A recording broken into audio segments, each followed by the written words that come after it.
Pagbasa mula sa aklat ng Henesis. Nilikha ng Diyos ang tao mula sa alabok, hiningahan sa ilong at nagkaroon ng buhay.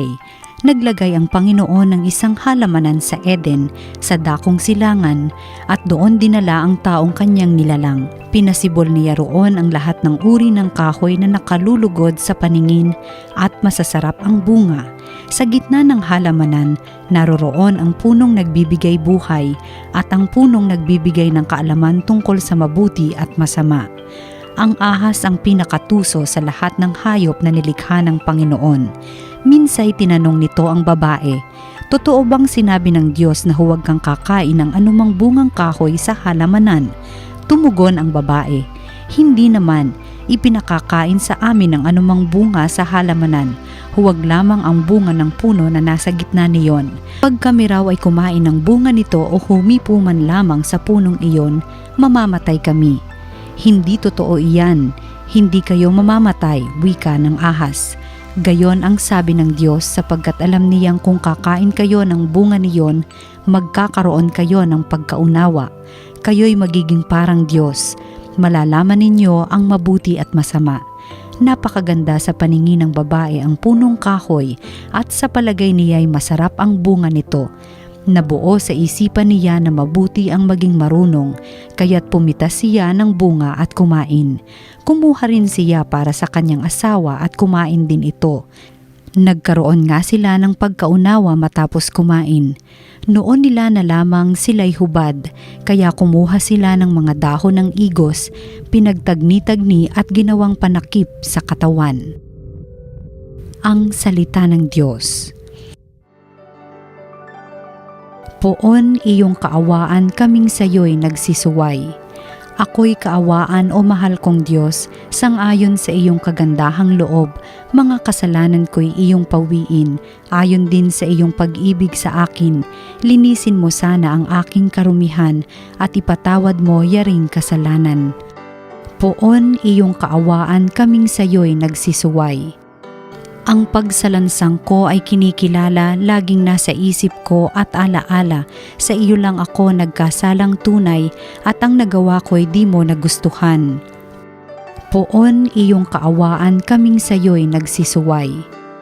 Isang pusong tapat sa aking likhain, bigyan mo o Diyos ng bagong damdamin. Sa iyong harapay huwag akong alisin, ang espiritu mo ang papaghariin. Poon iyong kaawaan, kaming sayo'y nagsisuway. Ang galak na dulot ng iyang pagliligtas, ibalik at ako ay gawin mong tapat. Turuan mo akong makapagsalita at pupurihin ka sa gitna ng madla. Poon iyong kaawaan, kaming sayo'y nagsisuway. Pagbasa mula sa sulat ni Apostol San Pablo sa mga taga-Roma. Mga kapatid, ang kasalanay pumasok sa sanlibutan sa pamamagitan ng isang tao at ang kamatayan sa pamamagitan ng kasalanan niya.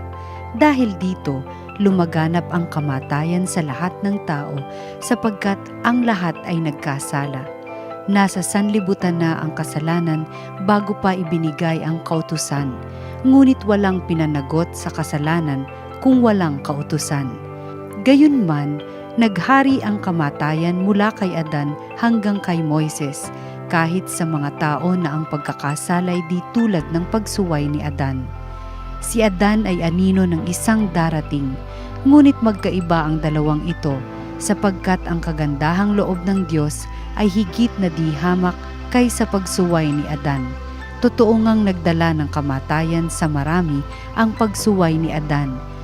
Ngunit malaki ang kahigtan ng kagandahang loob ng Diyos at ng kaloob na dumating sa napakarami sa pamamagitan ng isang tao, si Hesukristo.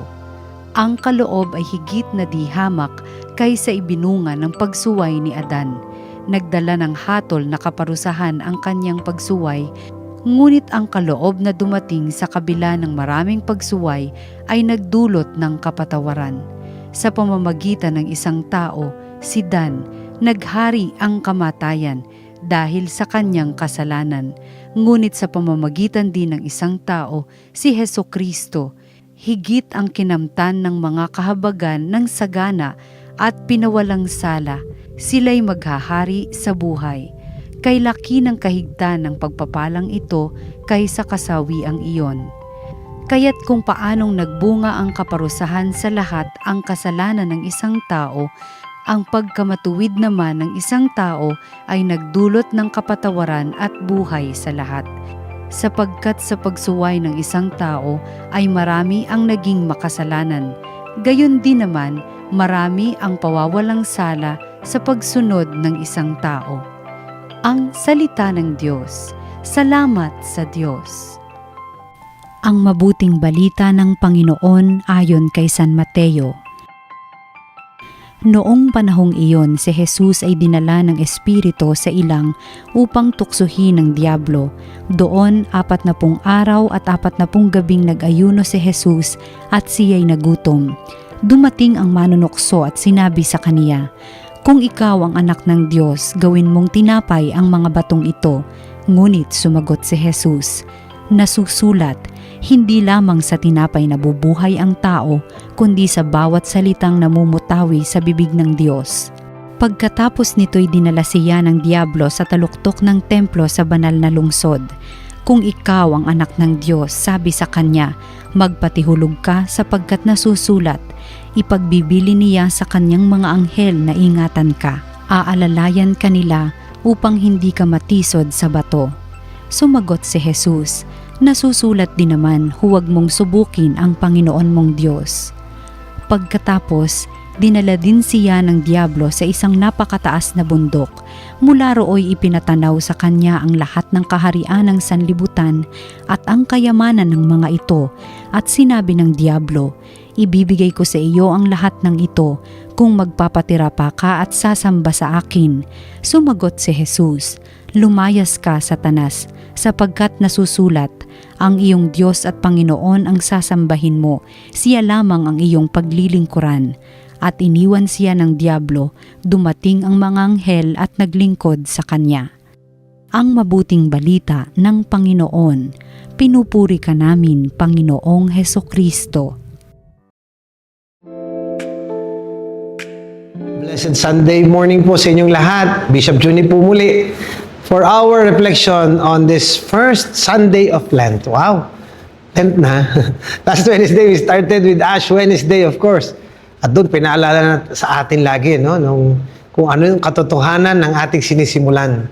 No? And because of that, on this first Sunday, dinala tayo sa reflection because of the gospel about temptations na naman. Our Lord was brought to the desert to be tempted. And this is the reality that we all face and we are reminded of, lalo na sa panahong ito. The reality of temptations in our lives. Temptations are realities that we cannot avoid by itself. Dahil may mga temptations na nariyan na lagi yan. Yung pag gutom na gutom ka, tempted kang kumain. Kahit sabi mo, fasting ako. Yan. Or kaya I'm tempted to sleep rather than work. So, temptation in so many ways is because of the situation, the human situation that we all find ourselves in. But it's very basic. Temptations are not the sins, but rather sins are the choices we make before the temptation. O yung dahil sa temptation, because of that temptation. So it's up to us, really. And our Lord showed us the way. That no matter the temptation, if clear sa atin which will is more important, which is basically the Father's will, then most probably, we shall be victorious. Ibig sabihin, hindi tayo babagsak sa kasalanan. But, of course, unlike our Lord, minsan, ang ating buhay, we're not centered in the will of God. We are sometimes centered in our own or sometimes in the will of others. Ay pag yun ang dahilan, mga kapatid, then we will be easily and sometimes really swayed by the temptations towards what?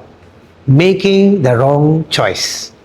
So, kung tayo ganito ang sitwasyon, the Lenten season reminds us to go back to the basics. To the basics of where we will discover God's will, we will be centered on God's will, and then we will find our decisions according to God's will. How is that? Balik tayo sa dati. Prayer, mortification, and charitable works, yung almsgiving. These are the 3 recommendations. So hopefully, this first Sunday of Lent, yun agad ang ating pinagpaplanuhan. How much more time do we add in prayer? What mortifications do we plan to fulfill during this season? And then last, sino naman kaya ang plano nating tulungan? Yan, sinasabi na ni Oreo, tama na daw. So, huwag kalilimutan, always be blessed and be a blessing.